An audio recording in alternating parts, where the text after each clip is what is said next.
Voilà, merci chers internautes, merci chers Sénégalais parce qu'aujourd'hui on s'est déplacé.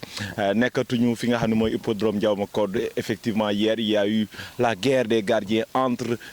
Cheikh Omar de Dëkkandoo et Massamba Ndiaye de Defar R100. ñoom ñaar qui a fini meilleur gardien départemental, on ne sait pas encore. Peut-être d'ici que ngeen gis vidéo on en saura un peu plus. Aujourd'hui ñu ngi Institut Jambar, non pas pour voir les Jambar mais pour voir d'autres Jambar. Ce sont des gardiens, gis nga le nombre est pléthorique, on le saura tout à l'heure avec le coach Lamine Thiaré et Pathé Mendy. Donc on va suivre tout au long de la journée. Tey on sera accompagné que de gardiens et de gardiennes parce que ay góor rek nekk ñu fi am na ay góor yu jigéen yu fi nekk, on les verra à l'œuvre tout à l'heure. Ce sera de l'autre côté du terrain.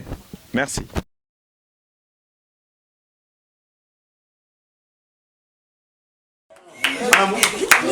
Salam, Mansour yakki.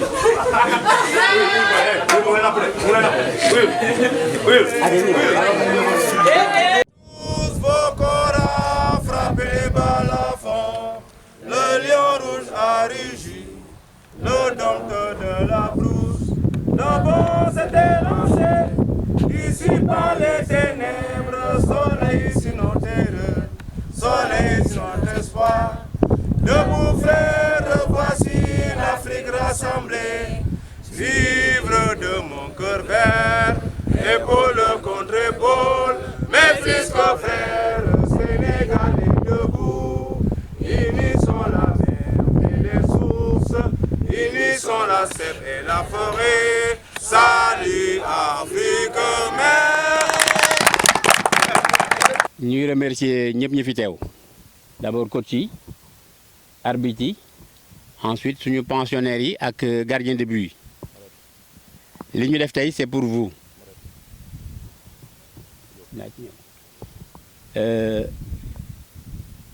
Tey journée bi yéen a ko moom et c'est une première au Sénégal. Expérimenté nañ ko xool mais tey lañ ko def de façon officielle mu ngi ko équipe académie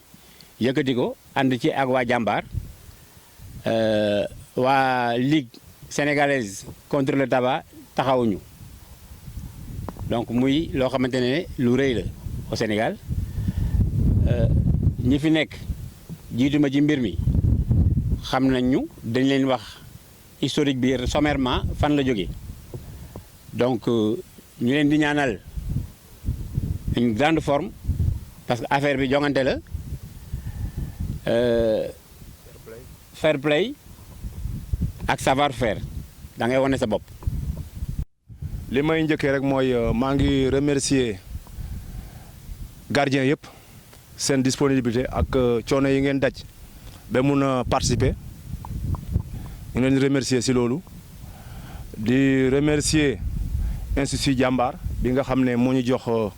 local bi jox ñu lépp pour ñu mun di entraîner fi ba pare ba def si suñu bataille bi di remercier docteur Mariétou Diop ak waa Listap ñi nga xam ne ñoo ñuy jox t-shirt yi jox ñu tamit benn enveloppe pour gagnant bi di remercier tamit sama partenaire boo xam ne tey jii moom mooy équipé di sama benn xarit bu tudd Latir Diagne nekk bitim réew moom mooy équipement yi des na sax parce que ñu ngi xool lan la ñu war a solaat ngoon di remercier sama collègue yi ñoom Omar Diallo ñoom coach Momat tey tamit fierté la ñu am Omar Diallo ak coach Momat ñi nga xam ne ñoom ñoo yor lépp luy góol ci académie Jambar ñoom ñoo ko yor fii kon buñ teewee fii tamit mun a seetaan li tamit loolu suñu mbégte la di remercier bu baax borom kër gi di ko ñaanal yàlla Seer Seck yàlla yokku taxawaay bi yokku man-man bi di remercier tamit waa Aspaya ñi nga xam ne tamit tey fépp fu ma munti dem ci àddina bi ñaanal Lamine si initiative bi suñu borom dimbali ko ci lim ci séntu yëpp mu am ko parce que moom dafa mat a ñaanal parce que ñaan bi pourquoi parce que dafa am ay initiative dafa am lu mu bëgg dafa am lu mu yéene nit ñi parce que mënoon na ko téyel boppam mais comme day partager xam-xamam moo tax moom fu mu ñu woo dañuy sawar a ñëw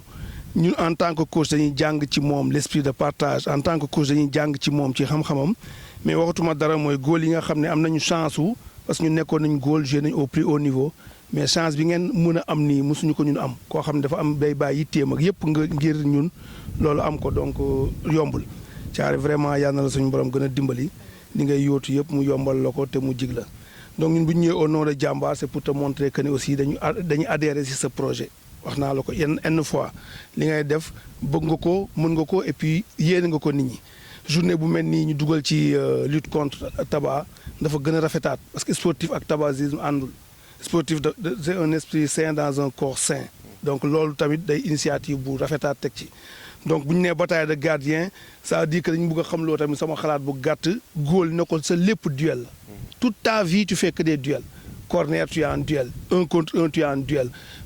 tout le temps duel donc boo nee ba mun a batailler mun a gagner da ngay xam ne donc yow tu es un gagneur tu es un vainqueur tu es un winner you know beneen bi ngay tëjee mooy li nga wax sànq fair play bu fi kenn génnee jikko bu mel ne sama bos di gaaw mer yàq feet la gañe bi taxut a dem Màkka gañe bi taxut a dem Rome gañe bi pour ñu foo la ñu reetaan te et puis en sport moo koy wax démb di ko waxaat tey di ko waxaat suba il faut que les Sénégalais ñu muusaat jigéen ñi papa yi ilimaan yi ñëpp a ngi bëgg a ñëw terrain mais saagante ndey yi xuloo yi xeex yi kenn mënatul ñëw doo mun a sa invité sa doom mu ñëw seetaan la doo mun a invité sa jabar mu ñëw seetaan la doo mun a invité sa yaay parce que yàq nañu esprit football bi ñun nag ñoo ko mën a xeex les sportifs ñuy football ñuy gagné ñuy fóonante di raayante di waxtaan xam ne football foo ak ree la si on est dans cet état d'esprit incha allahu rabbuna footballu Sénégal dina delluwaat stade dinañu fees nit ñi dinañu fonk donc Thiaré encore une fois vraiment merci au nom de Momar au nom de Jambar au nom de tout le monde yal na la yàlla suñu borom gën a jàppale et puis que le meilleur gagne. parce que non seulement camp d'entraînement laa ko mën a tuddee mais en même temps dafa amaale tuuti compétition mais bu ñu ñëwee ñun tam au moins dinañ ci xool parce que boo xoolee c'est des duels 1 contre 1 dina am ay frappe lépp a ngi ci mais man dama ne ci moment bi góol fii la war a gën a mën a wane boppam war a concentré wu tuuti xam li ko indi mais leneen li tam damay remercier Thiaré parce que non seulement man téye ma fi week-end moom tout un problème pour ma toog Mbour Omar sax mi ngi ree parce que xam na ko chaque fois maa ngi dem Dakar mais man dama ne ci Thiaré daf ñu boole ci boppam te nit ki bu la boolee ci boppam nëbbu la daraam mais non seulement da nga ko war a fekk si war na ko tey ji doo ma gën a gore te lii initiative bi c'est pas facile amoon naa invitation Dakar mais dama ko bàyyi ci même benn italien bu waroon ñëw foofu mais man bii moo ma doy parce que c'est la deuxième fois maa ngi koy dund mais yàgg naa ko dund mais expérience bi ma dundoon la fois passée daf ma gën a permettre ma gën a ñeme pour ñëwaat mais yàlla na ci yàlla defal jàmm et puis di leen ziar ba pare même acteurs itam di leen wax ne seen disponibilité tamit am na solo trop parce que tey jii dimanche moom pour yeewu ko pour xëy a ñëw c'est pas facile ba pare même les arbitres et tout le monde quoi. waaw.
Voilà, tout entraînement commence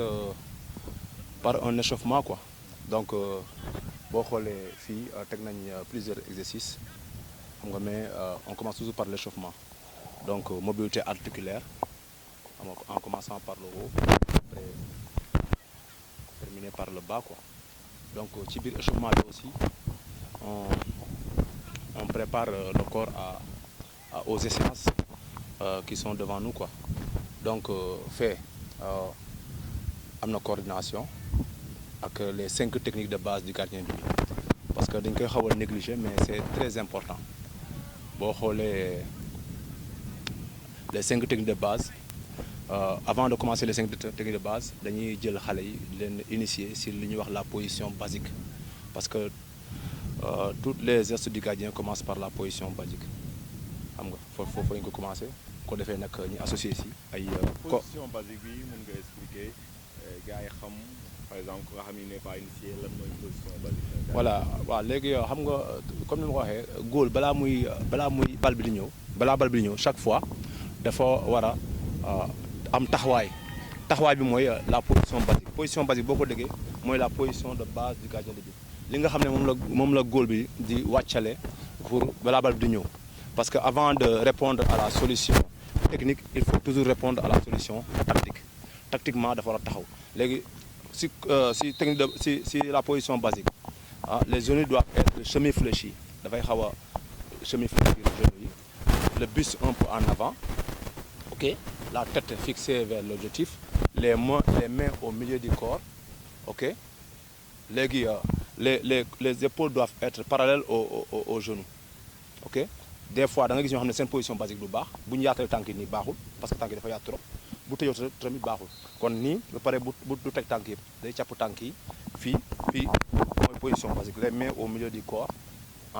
la tête fixée vers l'objectif le buste un peu en avant après les mains doivent agir et non subir moom la ñuy jàngal xale yi position basique boobu moo ko après nag ñu associé nag ak boole ci ak coordination polo yu xonk yi nga gis ne day dóor coordination génn ñëw taxaw position basique ñu commencé nag di facile au difficile leen sànnil ba ñu am habitude ak bal bi ñu commencé nag di dóor ndànk-ndànk ok fii boo xoolee les 5 techniques de base fii échauffement bi bu ma amoon tey 40 gardiens mun nañ échauffé wu ci biir fii si zone bii rek parce que polo yi nga gis ne dafa am ñuy jàkkaarloo ak ñii am ñuy jàkkaarloo ak ñële bu ñu terminer sur la position basique dañuy ñëw si la première technique de base du gardien de but mooy lan la prise frontale bal bi ñuy jàpp si kanam la prise frontale bu ñu jógee si la prise frontale mooy première technique de base dañuy dem sur la prise ventrale la niche fii ok bu ñu jógee foofu ñu dem sur forward dive ok muy ramassage fii ramassage tamit dafa am ay exigence mooy lan technique dafa naa technique waaw dañuy ñëw rek def non ramassage dafa am yoon comme ni ma ko waxee da nga ñëw sur la position basique après nga dem genou vers cheville les 2 mains à l'intérieur des 2 cuisses bal bi nga bàyyi ko dékk ko mu ñëw main avant-bras poitrine après tu ramènes les avant-bras vers le sol nga dem moom ko defee nga def sa ramassage convenablement du am problème boo jógee si ramassage da ngay dem si plongeon le plus beau geste du gardien de but est le plongeon mais plongeon tamit waaw plongeon bu réussir mais boo xoolee ici aussi on plonge n'importe comment xale yi bu ñu leen jàngalul plongeon du sotti léegi plongeon tamit dafa am lu ñuy wax step am lu ñuy wax xam nga diagonale tey jii on doit couper le ballon en diagonale tey camp yi bu nekkee fii ligne baa ngi nii bal bi ñu dóor ko fii li mu waroon def position basique d'abord je décale un pied ok bal bi ñëw ma mel ni bal bi suma baaraam mag yi le gros pouce dafa war a jàkkaarloo ak bal bi bu jàkkaarloo ak bal bi damay mel ni kuy dem mais après zone bi dama koy damm ci biir fii ma tàllal ok fii bu ma tàllalee tànk bii day jóg tànk bi bu jógee loxo bii day jóg fii parce que day fekk loxo bii mu ngi ci kaw bal bi ok loxo bii day jóg bii tëju bi ñëw taxaw jóg ma jóg ak ni ma ko jógee loolu la ñuy wax recovery jógaat da nga gis góol yoo xam ne dañuy tëdd mais pour ñu jógaat dañuy yàgg foofu mais nag boo xamee mécanisme bi fii 1 2 3 4 5 ma jógaat ñëw taxawaat facilement mécanisme boobu nag dañ ko war a jàngal xale bañ mokkal ko loolu mooy. métier bu góol métier bu yomb la mais ça demande du travail. non moo gën a métti lépp looy gis parce que tu dois d'abord maîtriser ton sujet tu dois expliquer tu dois démontrer tu dois corriger ci yooyu bu fekkee maîtriser ko problème xale bi day am problème ou bien si tu ne sais pas démontrer tu cherches le plus habile à le faire nga xool ki ko gën a jekku ki ko gën a mun ci sa xale yi mu ñëw démontrer parce que l'enfant imite day toppandoo et une image vaut mieux que 1000 mots léegi image bi nga koy won bu fekkente ne du image bu baax rek problème day am moo tax c'est important démonstration bi muy nekk lu clair explication bi muy nekk lu clair correction bi tamit ñu nekk lu clair xale bi tamit dañ koy war di encourager di ko yóbbu parce que bu ko yóbbu mu perte dañ ko encourager ndànk-ndànk bu demee maîtriser lii mooy fondamentaux yi mu des li ñuy wax high catch ballon aérien parce que boo jógee ci prise frontale prise ventrale ramassage plongeon high catch ok high catch tamit dafa am yoon high catch dafa am ballon boo xam ne ci saute des 2 pieds ballon bi fii lay jógee fii lay ñëw ci saute des 2 pieds jël mais capter le ballon plus haut possible te bal boo ko jëlee fii des na parce que yaag défenseur bi yéen a ci yem moo tax de préférence dañuy soxla nga jël dagg ko fu mu gën a kawe jël ko ok fii nga jël ko fi mu gën a kawe ok foofu saut 2 pieds la ok am na bal boo xam ne dañ koy sànni dañ koy dégager fii mu jóge fii di ñëw fii dafa am coordination ok parce que dafa am pied d'appui am pied de protection parce que sur les ballons aériens il y a le déplacement il y a l'arrêt ok il y a le déplacement et l'arrêt ok dans l'arrêt aussi il y a le catching il y a le boxing am na jàpp am na boxe loolu moo nekk ci ballon aérien le déplacement d'abord ok bal bi fii lañ ko def damay teg 1 2 3 ma jóg jël bii laay appuyer bii laay lem protection ok le plus important aussi c'est la réception wàcc bi ok mais li may wàcc tamit technique la ok fii bu ma jógee jël tànk bi ma bës pour mu jóg mooy wàccaat beneen bi topp ci c'est important même chose au côté opposé teg pied bi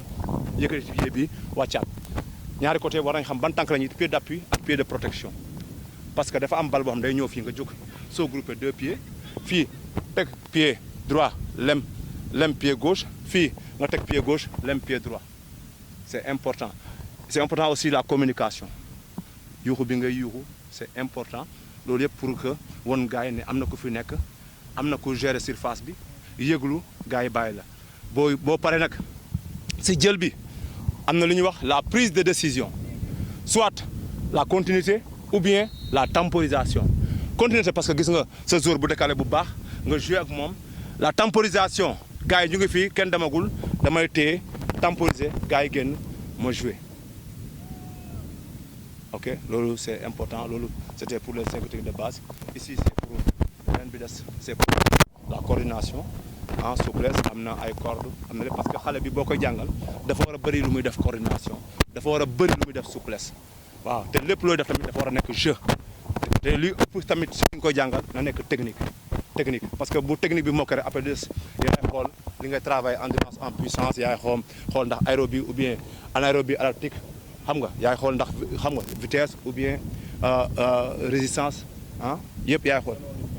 selon li manqué yaay xool ni ngay kii quoi.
Merci, monsieur le journaliste. Je suis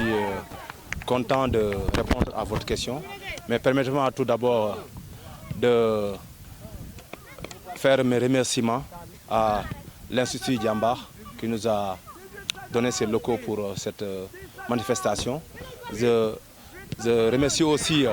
Aspire Football Dreams qui m'a donné l'opportunité de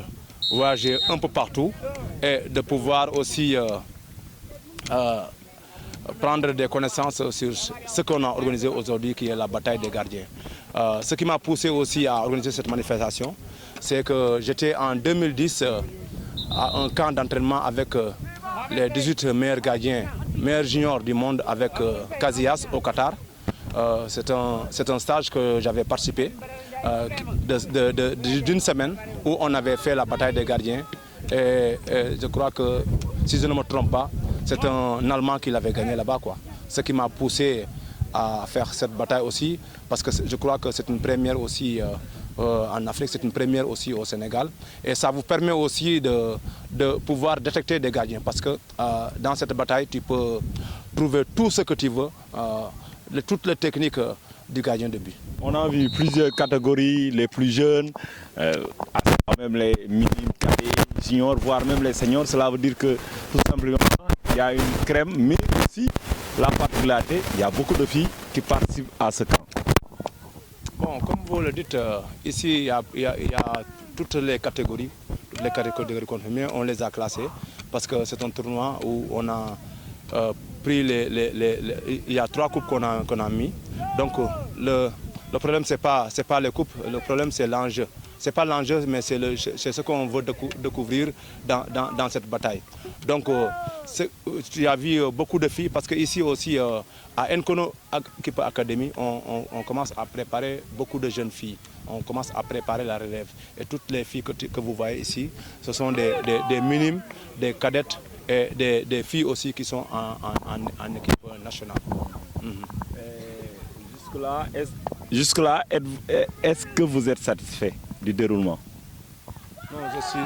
je suis tellement satisfait parce que si vous voyez, on a au minimum 45 gardiens. Et ce n'est pas facile à rassembler 45 gardiens. Donc, et vous voyez, ils sont issus de partout au Sénégal. Ils viennent pour participer. Donc, pour l'instant, avec ce nombre-là, je suis vraiment satisfait, quoi. Ce n'est pas la première fois que vous organisez des camps. Certes, cette fois-ci, c'est la bataille des gardiens, mais vous étiez déjà à Thiès, puis à Kaolack. Cela veut dire que tout simplement, il y a un travail qui est en train d'être fait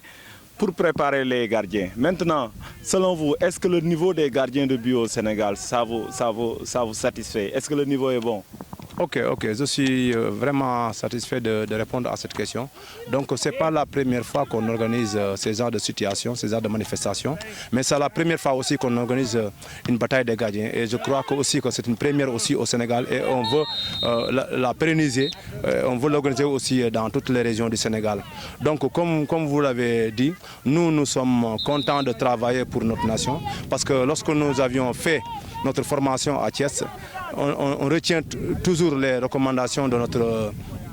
notre doyen Mayacine Mar qui nous avait dit qu'il faut aller démultiplier ce que vous avez appris ici à Thiès. Donc depuis lors, nous sommes sur cette lancée. C'est pourquoi on a organisé 2 camps de gardiens à Thiès et on a aussi organisé 2 camps de gardiens à Kaolack. Ça, c'est la bataille des gardiens qu'on a commencé ici à Djambar. Et vraiment, sur le point aussi des niveaux des gardiens, on est satisfait.